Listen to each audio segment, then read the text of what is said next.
Hi hello welcome to the legal stories and offences offence చేసినా లాలో ఖచ్చితంగా శిక్ష పడుతుందని అందరు అనుకుంటారండి.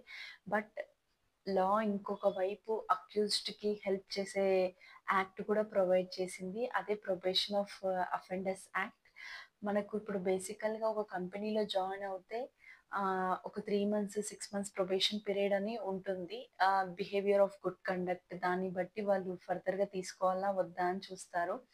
అదే ఇప్పుడు లాలో కూడా ఏవైతే చిన్న చిన్న అఫెన్సెస్ చేస్తుంటారో అగెన్స్ట్ ఉమెన్ కాకుండా బిలో 21 years పిల్లలు వాళ్ళకి ఖచ్చితంగా లా అనేది ఇంప్రిజన్మెంట్ తగ్గించి వాళ్ళని తొందరగా రిలీజ్ చేసి వాళ్ళ బిహేవియర్ బేస్డ్ ఆన్ వాళ్ళ behaviour and also family background.